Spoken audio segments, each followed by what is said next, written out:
Ladies and gentlemen, it's a great pleasure and an honor for me to be able to join you here today for this really thrilling conversation. I want to thank Mr. Müller for the kind introduction. I want to thank the organizers for having me, and I want to say from the start, General Naumann, it's always very difficult to have to follow your act.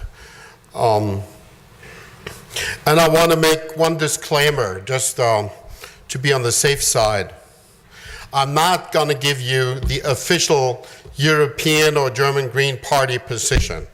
Whatever I say, whether you like it or whether you don't, just count it against me personally, okay?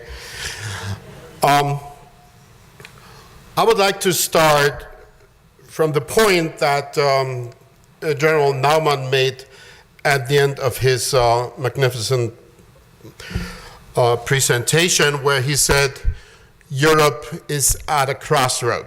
I agree with that. And the question is, are we understanding that in Europe? And I want to start in discussing what happened in Munich at the conference that Ambassador Ischinger organized just a few days ago. The high level of praise and applause in German, European, and US public opinion, which followed the speeches of German President Gauck, Foreign Minister Steinmeier, and also Minister of Defense von der Leyen at the 50th Munich Security Conference earlier this month, contrasts somewhat, I would say contrasts clearly with a considerable reluctance on the part of the German electorate to reappraise and to change towards a more active one, Germany's role in the world. Polling tells us that voters are so far not yet fully convinced. From my point of view, nonetheless, it's extremely positive that important actors from the German political elite do dare starting a broad public conversation about the topic in a concerted effort. 15 years ago, that was the time of the Kosovo War. Mr. Schröder was the Chancellor, Joschka Fischer, our Foreign Minister. The Greens, my party, were almost ripped apart by the controversies of the day. It was then that the argument was made for the first time since World War II in Germany, and successfully made, that Germans should not hide from responsibility by citing historical guilt. Joschka Fischer fully impersonated this thinking by reminding everybody that Auschwitz also taught us a lesson about never again accepting genocide. I'm not saying this to convey the foolish opinion that President Gauck might in some way be a second coming of Joschka Fischer. But the reminiscence should make us reflect on why the lessons that led the red and green government then to support NATO in Kosovo in 1999 and to support ISAF in Afghanistan just a few years later had since been superseded by an attitude of staying away, of turning a blind eye when international responsibilities were at stake, like in the infamous Libyan case. Advocates used to call this attitude a culture of reluctancy, quote unquote, though there would probably be very little culture left if everybody was this reluctant. People with a longer memory denounced it as a recurrence of ohne Michel policy. However, such labels don't explain a lot, nor is it a sufficient explanation to point out how muddled at best the results have been of our engagement, particularly in Afghanistan, where 55 Germans lost their lives because we put them in harm's way, and where 3,100 German soldiers are still on active duty today. Certainly, a credibility gap has opened up because the proclaimed goals and the real effects are so far apart.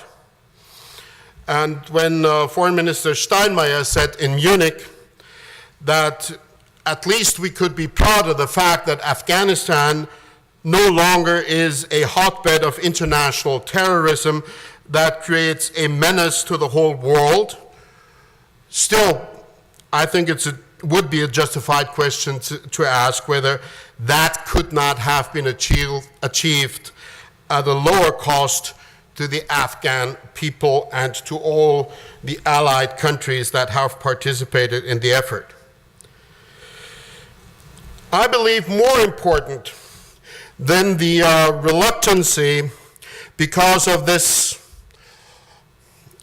experience in Afghanistan, because of this Afghanistan fatigue that has sort of spilled over, more important than what Julie described as sort of a sense of being overstretched, which I would understand much better from an American point of view than from a German point of view. Even more important than that, I think, and probably decisive in the development of the public opinion in our country, has been the failure of German leaders of putting together an understandable strategic rationale for shouldering more international responsibility. Peter Struck's, the former Minister of Defense, famous dictum, Deutschland wird am Hindukusch verteidigt, Germany is being defended in the Afghan mountains, was not really an answer, nor was there any other. Without an idea and without a strategy to follow, a return to, call it complacency, prevailed, a turning our backs. So if the new concerted effort that is being undertaken now to guide Germany towards a more responsible international role should be more sustainable this time, it has to be guided by clear ideas and a strategy that is built on them. Has President Gauck provided sufficient guidance there? I'm not sure. On the moral level, he has well argued that today's Germany is a good country. He has argued that power comes with obligation. He has alluded, though vaguely, to German interests, and he has talked about values. But he did not say, as far as I understood his speech, whether it is more an active sentiment of helping to shape a better world that he wants to mobilize, or rather a defensive approach that focuses on protecting our land and our citizens from unfavorable global change. Of course, it has to be a combination of both, but the emphasis makes a huge difference. And President Gauck also hasn't spoken about strategy. And the dialogue with a reluctant citizenry hasn't really started. So there's a lot that we will have to invest in this new conversation. I'm sure that the narrative will evolve, and there have already been additional interesting contributions, like a contribution from the former German president, Horst Köhler, in the Süddeutsche Zeitung in the middle of this month, where he proposed an interesting leitmotif for the German foreign policy, which he called global partnership. It is good, I repeat that the debate has started again. The strategy, on the other hand, needs a much more serious effort from the German government. And I want to quote Ambassador Ischinger, who wrote in December in the Handelsblatt, and I'm not quoting literally, but the message was yours, Ambassador, great strategic ideas or even great questions are mostly missing in the coalition contract. What is our role in NATO or in CSDP? Or what's the relation between both of them? And to what degree is Germany willing to take a leadership role? One commentator got so carried away with the new ambition that had been shown in Munich that he wrote that all of a sudden Germany wants to be a grown-up. I think that's silly, because when there's anything that characterizes being a grown-up, it's not only following fantasies, but making a plan. And that will be something to be watched.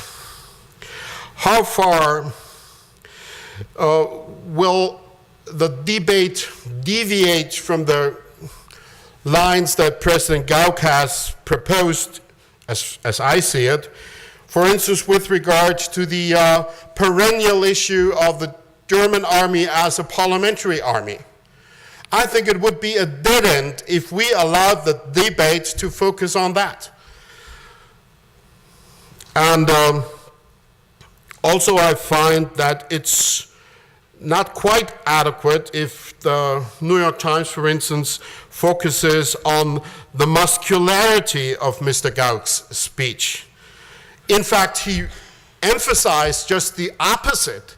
He didn't emphasize muscularity, he emphasized brainy policies, if I may say it like that.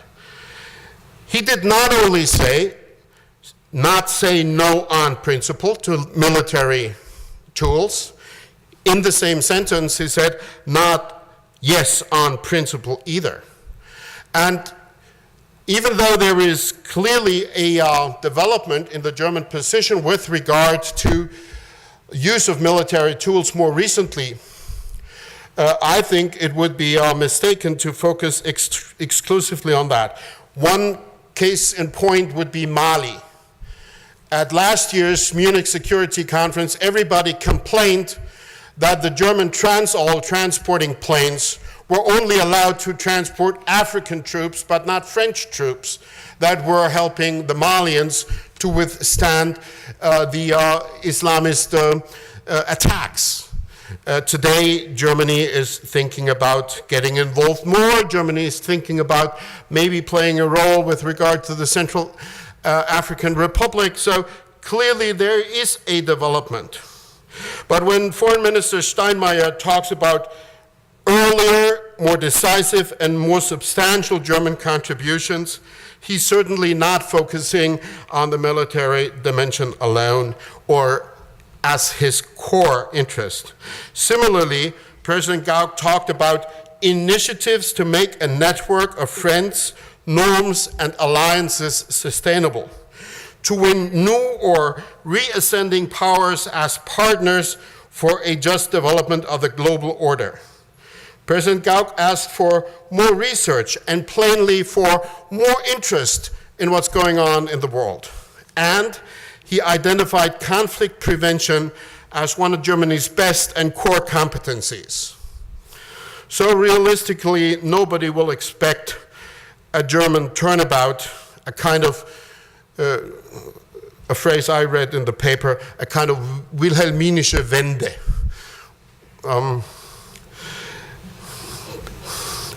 But there is one simple and fundamental truth. Germany is beginning to move in a way that it hasn't for a couple of years. And the main reasons have been presented by Julie as well as by General Naumann. You can sum it up by saying the violent conflicts are moving closer to our borders. So we cannot continue ignoring that.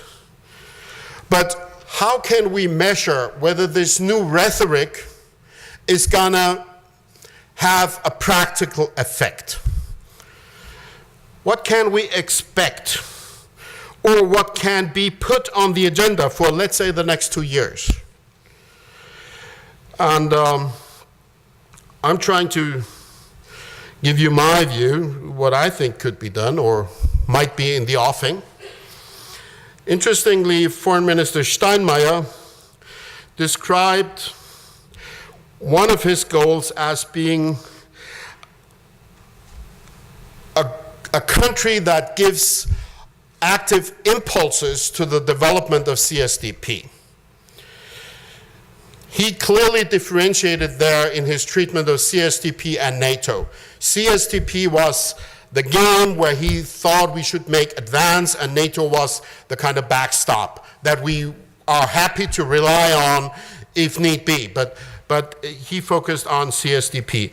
And I think that there is indeed not much noticed in the general public, quite a few things beginning to move. For instance, the so-called Athena financing mechanism that has so far governed the financing of EU missions to different parts of the globe is being under discussion. The old principle was the cost lies where it falls. The new principle will be a greater deal, probably, of solidarity, where countries that are better off, like Germany, might shoulder a bigger part of the financial burden to allow the crisis-inflicted Portuguese, who do have a couple of naval capabilities, to play an active role without incurring the whole cost for that. So that's under consideration and will be discussed actively next month. The Commission has, with almost a stroke of genius,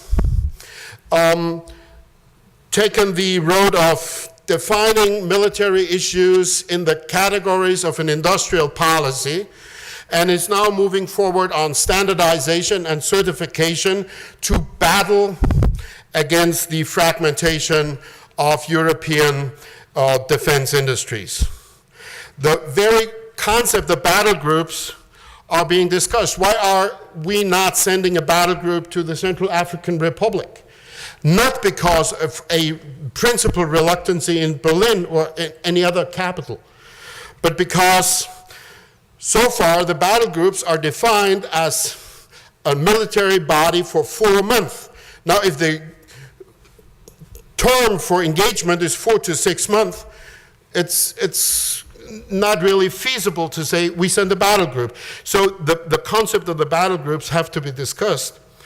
Pooling and sharing has already been mentioned, and I was heartened by the fact that Secretary Hagel in Munich took a very positive attitude there and supported the concepts. We will be able to do away with a lot of wasteful spending, because that difference in effectiveness, spending half as much as the Americans and having capabilities that number at about 15%, as you said, General, that's also wasting taxpayers' money. So I think that could be support. Then the famous instrument from the Lisbon Treaty, the permanent structured cooperation, that is getting a new lease on life with the most recent report adopted in the European Parliament, which strongly supports it. To be on the safe side, I want to explicitly say that sometimes CSDP is also following overblown ambitions. For instance, there's been a report by a Portuguese colleague that has tried to describe the naval dimension of CSDP, and she advocated a naval power projection capability of the EU that covered all the 7 seas. I think that's not quite realistic. And I also don't think that the EU can be realistically described as a, quote, relevant global actor and security provider with real strategic autonomy. If you think about those words, I think that's not at all realistic. And still, the developments that I see are very positive, and Germany could play a very active role there. I want to remind everybody that the predecessor to Mrs. von der Leyen, our famous Bavarian imposter, as a Minister of Defense, he played a very positive, active role in pushing forward pooling and sharing.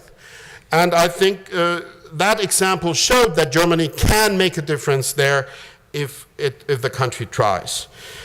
And the European Parliament has very strongly advocated to review and complement the 2003 European Security Strategy, and in particular with regards to what happens in Russia and around Russia and between Europe and Russia, or the EU and Russia. I think that should indeed be done.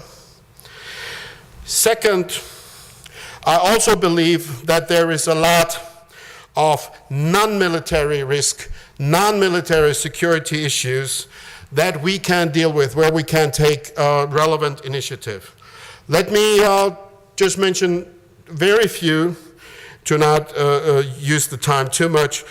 Governance of raw materials. There is very little international governance with regard to raw materials.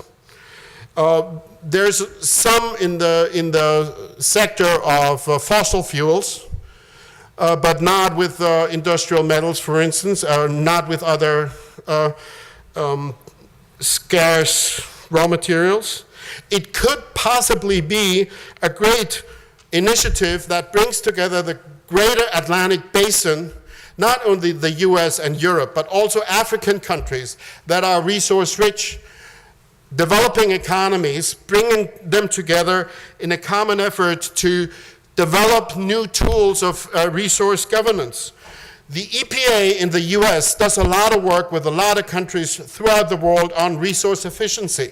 So does the EU. The EPA and the EU could team up and make that a common effort. Or similarly, Minister Steinmeier has proposed to create a transatlantic forum where we discuss the development of civil liberties in the age of IT technology. I think it would be great to come together with an explicit goal of defining what could be called a transatlantic digital bill of rights. And that's not only about technology. In a way, technologically, we're already brothers and sisters. Almost all citizens of the world are in a way technologically brothers and sisters, while politically we're still dealing with the old age differences of nationals and foreigners. That's not adequate anymore. And also, I think it would be very interesting to deal with, in the same context, with the notions and the developments of social divisions within a nation that spring off the present use of that technology. I also want to echo what General Naumann said with regard to certain regions. I do believe that Europe, I do share his view that Europe has to develop an African strategy. There's a great opportunity coming up this spring with the EU-AU summit in Brussels. I'm not sure that Germany is yet planning to play an active role, but that could be a start. Are we going to send a high-ranking official from the German government to that conference, or is it just a lower representative? Similarly with Asia, I don't recall that ever so far a high-ranking German official attended the Shangri-La Dialogue Forum. The last time I checked, the German delegation was led by a state secretary from the Ministry of Defense trying to promote the sale of German submarines. That was about our contribution. That could be changed. And again, last 2 points on TTIP. I think that also could very well include some security relevant issues, does include or could more clearly include some security relevant issues. If we say that TTIP has a geostrategic dimension, then we have to acknowledge also that we should view it under the perspective of how it contributes to furthering global commons. Are we using TTIP smartly to facilitate a better, faster transition to low-carbon economies, knowing that the one single greatest security threat globally is runaway climate change? Could we use TTIP to, for instance, promote the phasing out of fossil subsidies, following an example that has been given by the WTO in the past with regard to phasing out some agricultural subsidies? I believe that in a lot of these fields, Germany could indeed play an active role. Some of it shows in the speech of the foreign minister, which makes me optimistic. Some of it we don't know yet, but I'm quite convinced that civil society, the general public, should also contribute. Last, NATO. Good old NATO. I haven't mentioned it a lot. In 2005, Chancellor Schröder, who couldn't attend because he was sick, had Peter Struck read a speech at the Munich Security Conference that almost provoked a clash, saying no longer NATO is the primary venue where transatlantic partners discuss and coordinate their strategies. End of quote. 1 year later, the chancellor was Mrs. Merkel, and she took the opportunity of contradicting him in her speech. From today, I would say he was probably more right than she was.